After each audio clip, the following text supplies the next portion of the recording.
आपकी बातें इतनी सीधी और साफ और करुणापूर्ण हैं कि आश्चर्य है कि संसार के लोगों को समझ में क्यों नहीं आती, विशेषकर शिक्षा जगत के महारथियों एवं राजनीतिज्ञों को। क्या वे बिल्कुल ही अंधे हैं? पहली बात, शिक्षा का सारा प्रयोजन एक है, और वह है कि तुम्हें अतीत से न टूटने दिया जाए। शिक्षा का सारा न्यस्त स्वार्थ एक है कि तुम्हें परंपरा से मुक्त न होने दिया जाए। शिक्षा परंपरा की सेवा में नियोजित है,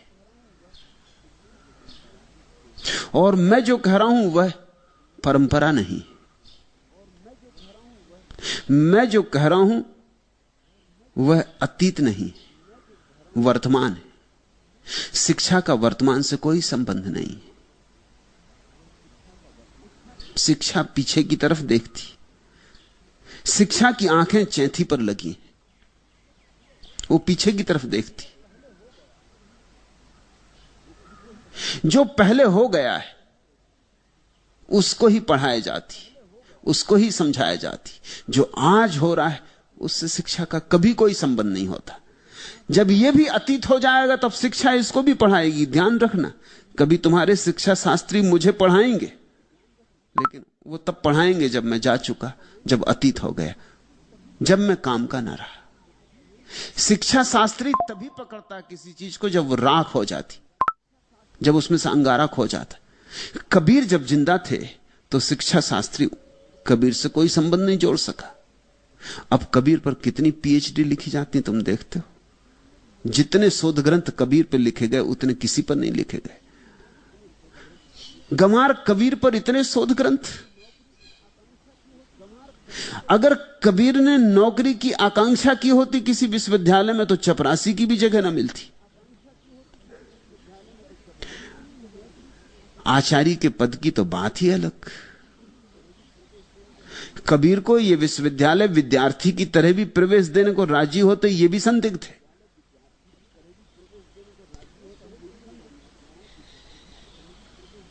बेपढ़े लिखे कबीर को कौन विश्वविद्यालय में घुसने देता? और आज तुम्हारे तथाकथित पंडित और आचार्यगण और शोधकर्ता अपनी जिंदगी कबीर में गंवाते कि कबीर का क्या मतलब है, कबीर का क्या अर्थ है। कबीर की उलट बांसियों को सुलट कर रहे हैं, समझाने की कोशिश में लगे। कबीर भी अपनी कब्र में खूब हंसते होंगे कि यह भी खूब मजा हुआ। जीसस को जिन लोगों ने सूली दी वे पंडित थे, रबाई, पढ़े लिखे लोग, सुसंस्कृत। और अब वही जीसस पर शोध करते हैं। 2000 साल हो गए उसी काम में लगे, वही लोग, उसी तरह के लोग। कारण समझो, शिक्षा का संबंध अतीत से है। शिक्षा मरे की शिक्षा है, जीवंत की नहीं। शिक्षा केवल मरे को ही अंगीकार करती है। शिक्षा पोस्टमार्टम, शव परीक्षा है। तुम जैसे नहीं पूछते ना कि आपका शरीर इतना सुंदर है लेकिन डॉक्टर आपकी शव परीक्षा क्यों नहीं करते। यह प्रश्न बेहुदा मालूम होगा कि इतना सुंदर प्यारा शरीर और हम डॉक्टरों को देखते हैं कि मुर्दों को चीर फाड़ रहे हैं। ऐसे सुंदर आदमी के रहते हुए आपकी चीर फाड़ क्यों नहीं करते, आपकी शव परीक्षा क्यों नहीं करते। जैसे यह प्रश्न गलत होगा क्योंकि शव परीक्षा होती ही मुर्दे की है, जीवित की नहीं होती। वैसे ही शिक्षा मुर्दे की है। शिक्षा एक शव परीक्षा है, पोस्टमार्टम। जब कोई चीज मर जाती है, इतिहास का हिस्सा हो जाती है, जब व्यक्ति तो जा चुका होता है, सिर्फ उसके चरण चिन्ह रह जाते हैं रेत पर समय की। बुद्ध के हों कि नानक के, कि धनी धर्मदास के। फिर शिक्षा शास्त्री एकदम उत्सुक हो जाता है। वो जल्दी से इसको आत्मसात कर लेना चाहता है, वो इसको परंपरा का हिस्सा बना लेना चाहता है। वर्तमान में होती है बगावत और शिक्षा में बगावत नहीं है। शिक्षा में विद्रोह का कोई तत्व नहीं। इसलिए तो शिक्षा दो कौड़ी की है। जिस दिन शिक्षा में विद्रोह का तत्व होगा, उस दिन शिक्षा का मूल्य होगा। उस दिन असली शिक्षा होगी पृथ्वी पर। उस दिन शिक्षा केवल तुम्हें आजीविका कमाने में कुशल नहीं बनाएगी, उस दिन शिक्षा तुम्हें जीवन भी देगी। अभी केवल रोटी रोजी देती और जीवन तो छीन लेती। रोटी रोजी जरूरी है, लेकिन जीसस ने जैसा कहा कि रोटी के ही सहारे तो कोई नहीं जी सकता, कुछ और भी चाहिए। वह और अभी शिक्षा से नहीं मिलता। अभी उस और को मिलने के सब उपाय नष्ट कर दिए जाते। अभी विश्वविद्यालय से अपनी बुद्धि को बचा के लौट आना बड़ा मुश्किल है, नष्ट हो ही जाती। शिक्षा की इजाद ही इसलिए की गई थी ताकि पुरानी पीढ़ी अपनी जानकारी को नई पीढ़ी को दे जाए। शिक्षा का प्रयोजन ही शुरू में यही था, वही अब भी है। बाप ने जो जाना है वो अपने बेटे को देना चाहता है। फिर जानकारियां इतनी हो गई कि बाप इस काम को खुद नहीं कर सकता था, नहीं तो और काम ना कर सके, तो फिर नौकर मध्यस्थ रखे गए, वे ही शिक्षक हैं। शिक्षक बाप की नौकरी में है बेटे को पढ़ाने को। ख्याल रखना है इस बात को, इसमें सारा रहस्य छिपा हुआ है। शिक्षक बाप की नौकरी में है बेटे को पढ़ाने को। शिक्षक बेटे की सेवा में नहीं है, बाप की सेवा में। इसलिए जो बाप के हित में है वो बेटे को पढ़ाया जाता है, जो बाप के हित में है वो बेटे को सिखाया जाता है, जो बाप निर्णय करता है वो बेटे तक पहुंचाया जाता है। इसलिए रूस में एक तरह की शिक्षा है, क्योंकि वहां बाप दूसरी बात तय कर रहे हैं। कम्युनिज्म के अतिरिक्त और कुछ नहीं पहुंचना चाहिए बच्चों तक, ईश्वर का नाम नहीं पहुंचना चाहिए, ये बाप ने तय किया है। तो बेटे तक ईश्वर का नाम नहीं पहुंचता। हिंदुस्तान में बाप तय करता है कि धार्मिक शिक्षा होनी चाहिए, तो बेटे तक धार्मिक शिक्षा पहुंचती। ये बाप नियंता है। बाप ने जो अनुभव किया है, जो ज्ञान की संपदा जुटाई है, वो चाहता है मेरे बेटे पर आरोपित हो जाए। मैं तो मर जाऊंगा, लेकिन मेरी अस्मिता मेरे बेटे में चले।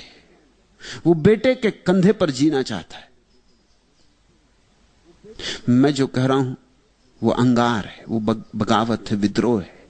वो बाप के पक्ष में नहीं, वो बेटे के पक्ष में।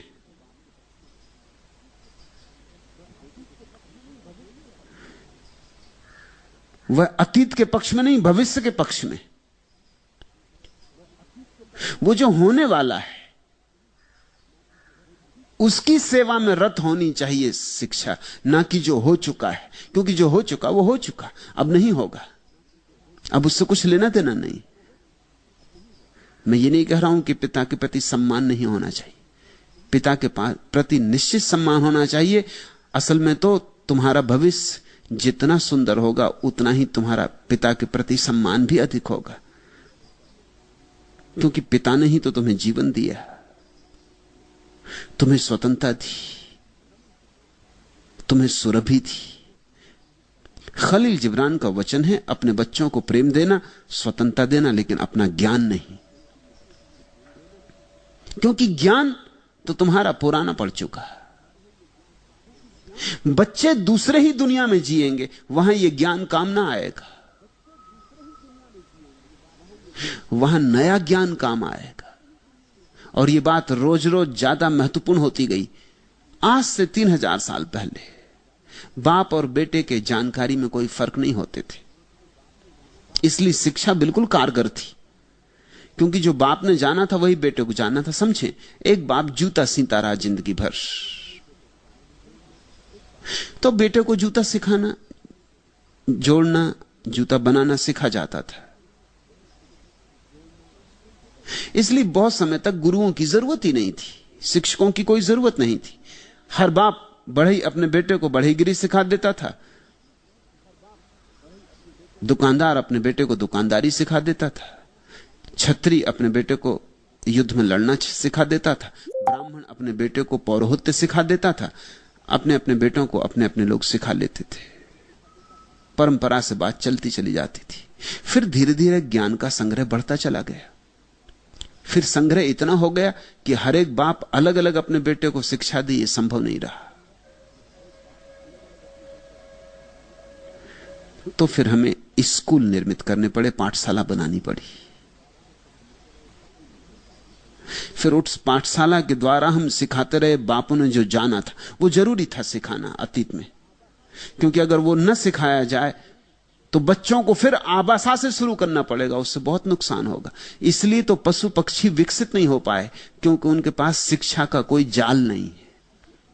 तो हर बाप जहां से शुरू किया था, हर बेटे को भी वहीं से शुरू करना होता है। मनुष्य की यही खूबी, जहां बाप ने अंत किया, बेटा वहां से शुरू करता है, इसलिए विकास होता है। बाप की सीढ़ी का उपयोग कर लेता है बेटा।